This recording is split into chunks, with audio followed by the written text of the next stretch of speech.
नमस्कार मंडळ. मराठी भूतांच्या गोष्टी या युट्यूब चॅनलवर आपलं स्वागत. आजच्या आपल्या कथेचा विषय आहे मोती कुत्रा.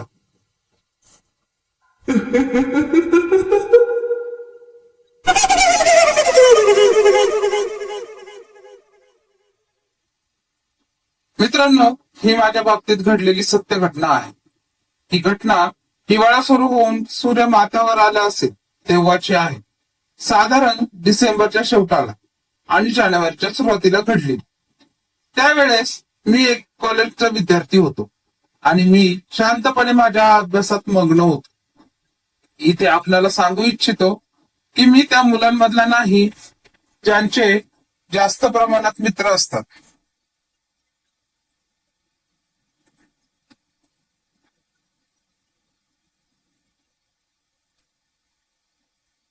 मी जास्त कोणात मिसळत नाही आणि मला फक्त एक मित्र होता पूर्ण कॉलेजच्या कालावधीमध्ये.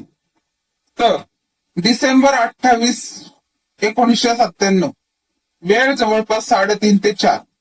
मी आत्ताच कॉलेजवरून घरी परत आलो होतो. नेहमीप्रमाणे मी थोडासा भुकेला होतो आणि जसे मी घरात आलो मी काहीतरी खायला शोधू लागलो.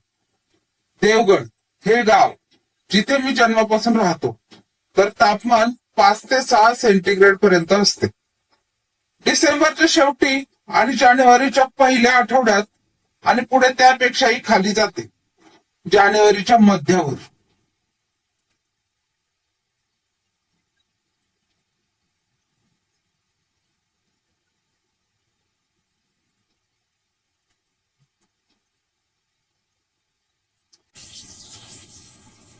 माझी आई आणि परिवारातील दुसरे मेंबर जास्त करून वेळ गच्चीवरच राहायचे सूर्याकडून गरमी मिळवण्यासाठी. तर सर्वजण हे बिल्डिंगच्या टेरेसवर होते.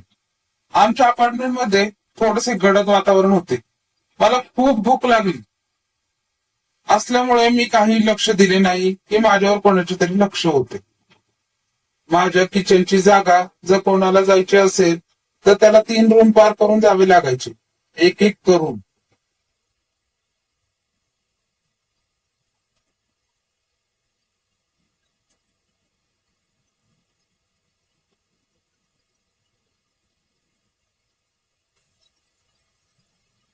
त्यावेळेस लोड शेडिंगचा टाइम हा 12:30 ते 5 PM होता आणि तेव्हा आमच्याकडे पॉवर बॅकअप साठी काही कोणती सुविधा नव्हती. उजेडाचे साधन फक्त रॉकेलची बत्ती. थोड्याच दिवसाच्या प्रकाशासह बाकीच्या 3 रूम मध्ये गडद वातावरण होते. थोडासा उजेड यायचा खिडकीच्या कोपऱ्यातून आणि सजवलेल्या रोशनदारीतून. भिंतीवरच्या भागाला हवा खेळती राहण्यासाठी जुन्या घरांना आतल्या बाजूने जाळी असते तसे होते.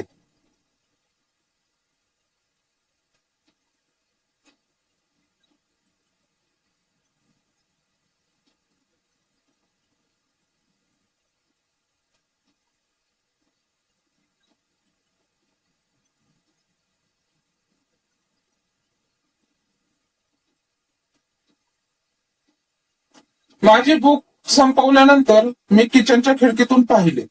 अजून पुरेसा प्रकाश येत होता. तर मी माझ्या फॅमिली बरोबर वरती टेरेसवर जायचे ठरवले. किचन लॉक करून मागे फिरल्यावर मी कोणाला तरी डायनिंग रूम मधून ड्रॉइंग रूम मध्ये जाताना पाहिले. मी विचार केला की माझा छोटा भाऊ असेल.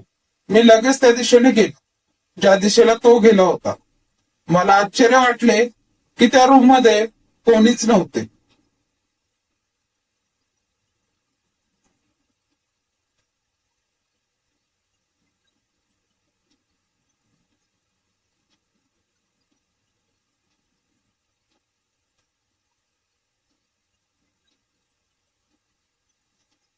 मला त्यावेळी वाटले हे सगळे माझ्या मनाचे खेळ असतील. अचानकपणे मला आठवले मी जेव्हा इमारत मध्ये आलो होतो मी मुख्य दरवाजा लॉक केला होता. तर तो कसा काय वर येऊ शकेल आतमध्ये. मला आता थोडीशी भीती वाटायला लागली होती आणि मी लगेच त्या जागेवरून लवकरात लवकर निघायचे ठरवले. पण दुर्दैवाने तसे होऊ शकले नाही. मी कोणत्या तरी अदृश्य शक्तीने एकदाच पकडले. माझे पाय आखडू लागले.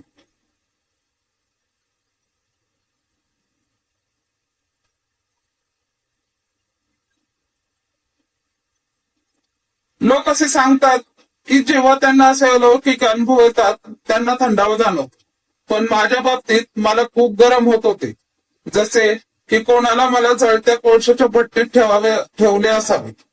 मी माझी सर्व ताकद लावून जोरात ओरडण्याचा प्रयत्न करू लागलो, पण माझा आवाज माझ्या घशात बाहेरच येत नव्हता. मी माझे हात इकडे तिकडे मारू लागलो, एखाद्या वेड्यासारखे त्या भयंकर शक्तीपासून स्वतःला सोडवण्यासाठी, पण मला यश मिळत नव्हते.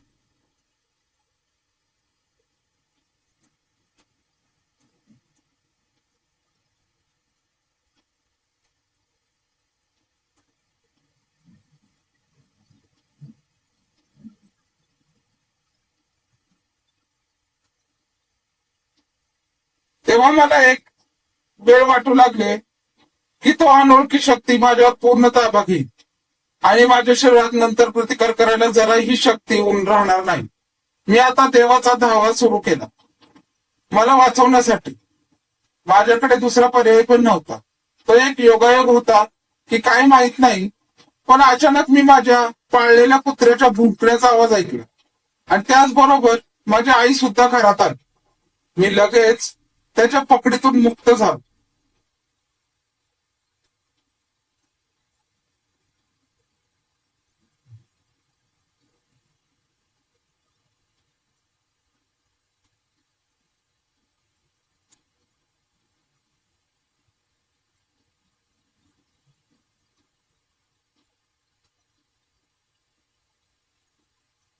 माझ्या आईने जेव्हा मला जमिनीवर पडल्यावर तळमळ करत असताना बघितले, मला वाचवायला तिने घरातल्या दुसऱ्यांना बोलवायला सुरुवात केली. मला जमिनीवर उचलले गेले आणि बेडवरती ठेवले गेले. आमच्या फॅमिली डॉक्टरला लगेच बोलवण्यात आले व त्यांनी चेकअप केले. त्यांच्यानुसार मी आता बरा होतो. तर त्यांनी मला काही एनर्जी टॉनिक आणि औषधं माझ्या शरीराचे तापमान थोडे वाढले होते म्हणून दिले.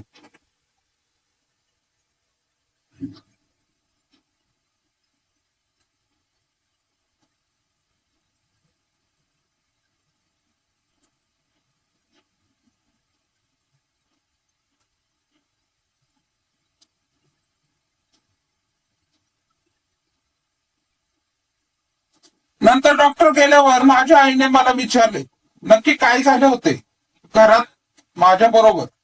मी त्यांना सांगितले की माझ्यावर एका आत्म्याचा हल्ला झाला होता. जेव्हा मी किचन मधून बाहेर आलो, माझ्या आईने लगेच एक लोखंडाचे रॉड आगीत गरम केले आणि लगेच गंगाजलमध्ये बुडवून थंड केले आणि मला प्यायला दिले. ते पाहिल्यानंतर ते पिल्यानंतर मला जरा बरे वाटू लागले. त्या पूर्ण रात्री माझी आई माझ्या बाजूला बसून होती.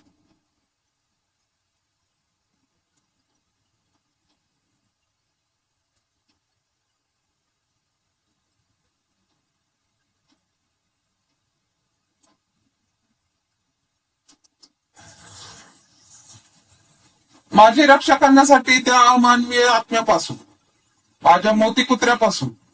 तर मी नेहमीप्रमाणे झोपलो, पण त्या रात्री भयानक स्वप्न पडले. जवळपास 12 वर्ष झाली. जेव्हा मला तो भयानक अनुभव आला होता, माझ्या आवडीचा मोती आमच्यातून निघून गेला होता. 5 जानेवारी 2013 त्याचा मृत्यू पण नैसर्गिकरित्या झाला नव्हता.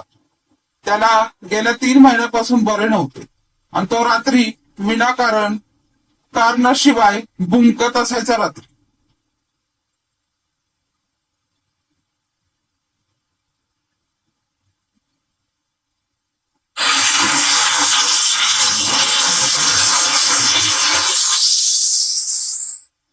शेवटच्या काळात तो काही खात पित नसे व घरच्या माणसांवर भुंकत असे, जे गेल्या 10 महिन्यात कधी झालं नव्हतं. आम्ही पण त्याला वाचवू शकलो नाही. माझी आई कधी कधी त्याच्या आठवणीने खूप निराश होते. तो तिच्या खूप जवळचा होता आणि नेहमी तिला अशा परिस्थितीमध्ये तिच्या बरोबरच असायचा. धन्यवाद.